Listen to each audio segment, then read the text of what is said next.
Hello everyone, this is Bazzoka. Welcome to one of my videos and welcome to Kirby's Return to Dreamland Pacifist Run. Last time we took on the boss of Nutty Noon, Grand Doomer, in Stage 6. Now we're going to take on the Stage 1 of Egg Engines. So once again, I have practiced. However, this one did require a little bit more practice than the usual two-run practice that I did with most of the stages of Nutty Noon, because there's a couple of problem spots that I had to deal with.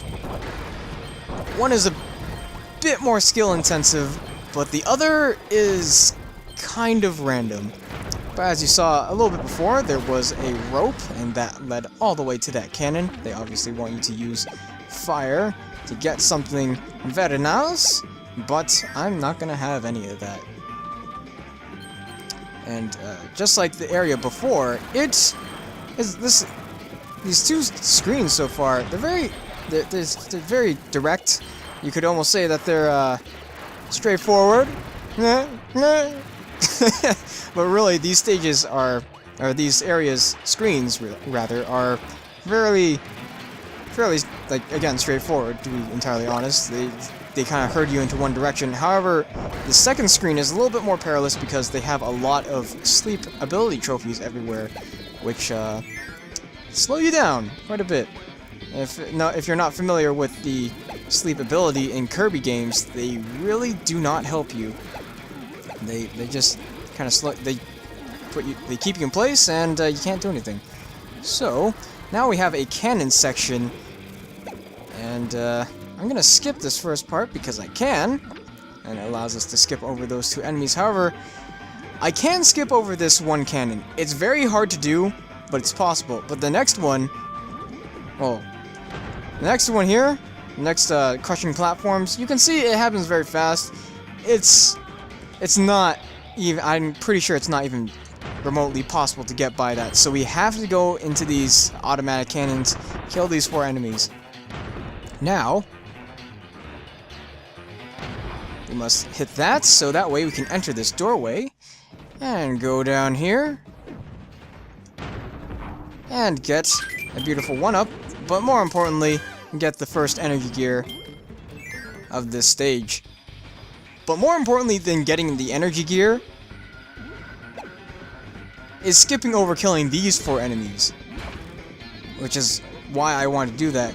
And now, we go in here, and, well, that was a little bit close, but, yeah, it's not even possible to do that as Kirby, so you might as well use that cannon. You're not going to kill any enemies on the way either, so it's all good. And here, once again, a very straightforward area, just keep running. However, you do need to stop and appreciate the background, because I'm pretty sure I looked up their names. They're like Electzos or something like that. It's weird. Shockzos. It's to use, I guess, a Zo on the end of their name to make them related to the Shotzo family or something. I don't know, but we're already at the end of that. Now here, upcoming is the second problem area. And it appears I was a tad slow on this, so now I have to wait a little bit more. But be prepared to be waiting a lot through this. Because, see these 2 droplet enemies, as you saw a little bit early in their stage, or if you remember from previous stages, these guys drop down when you get close enough to them. And the worst part of it all is they're random. They're entirely random of how they jump around. But the main idea is so that when they jump and they move that other droplet out of the way. But it's entirely random. So I don't know how long I'm going to be sitting here. However, I will sometimes... Oh, I think I respawned it, darn. But I will sometimes... What is this? This happened after the first failure. I'm rather speechless about this, but I mean, it worked. Kind of. But I still need to wait. Oh, I despawned him.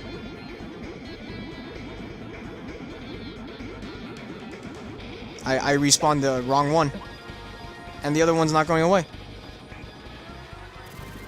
The other one's not going away. How is this possible? This is a predicament. This is another thing that I did not prepare for. Perhaps I can bait that one into going. Oh dear. Oh dear. Please go that way. Please go that way.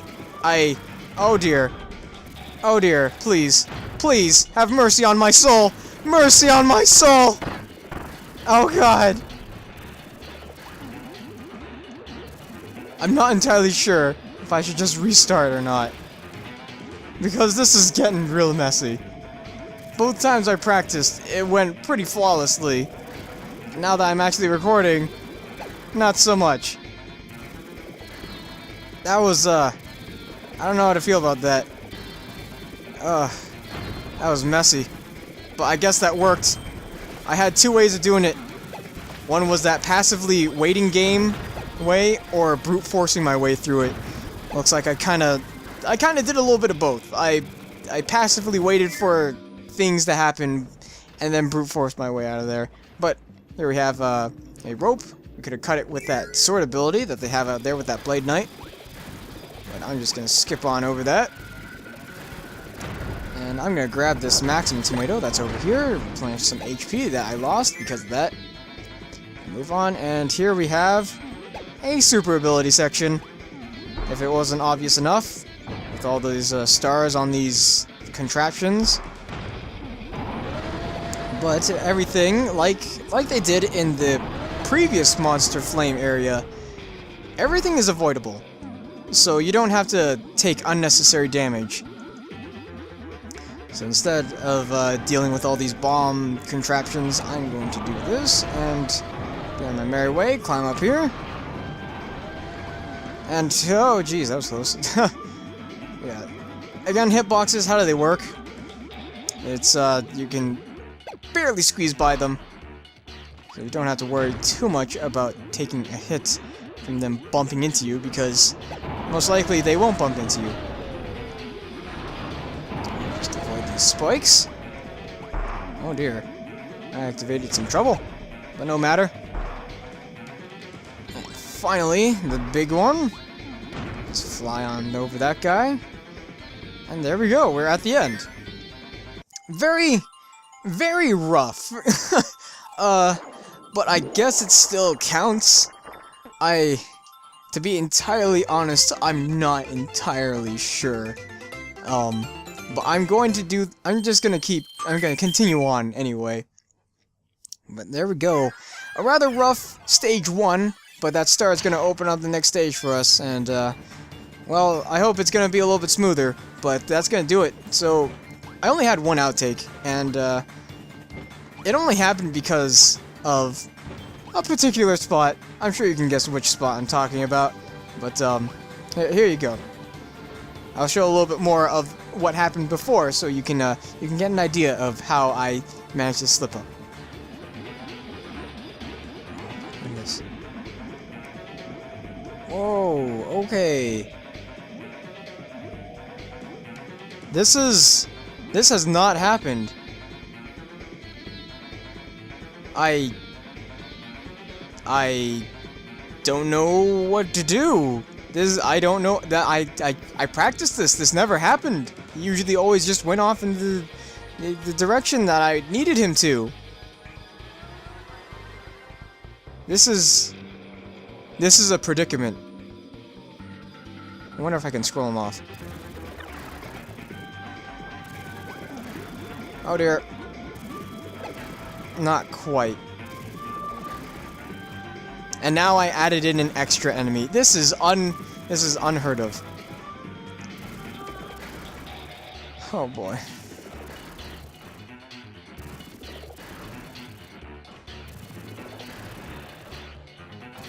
Now it's not even physically possible for me to brute force my way through it.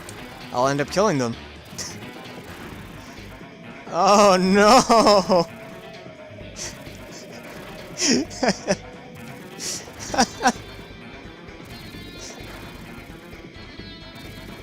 Alright, I'll give this another few minutes. If it doesn't clear up soon, I'm gonna restart this recording. I think it's cleared up. I just need to wait for that other droplet to get the heck out of here. But he's so persistent on going to the left. I wonder if this will work. Oh no, he's still there.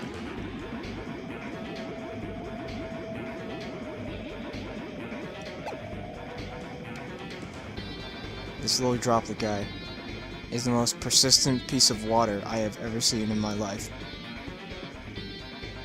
Go to your home and friends and family to the right. Dagnagget, I attacked him. Well, this is a sloppy recording anyway. So wasn't that a something, huh? Oh man, those droplet enemies. If I have to encounter more of them like that, ugh, it's gonna be tough times. Tough times doing this pacifist run. But that's gonna do it for this video. I thank you guys so much for watching. I will see you guys later. Next time, we're gonna take on Stage 2 of Egg Engines. Again, hopefully it won't be as RNG related as Stage 1.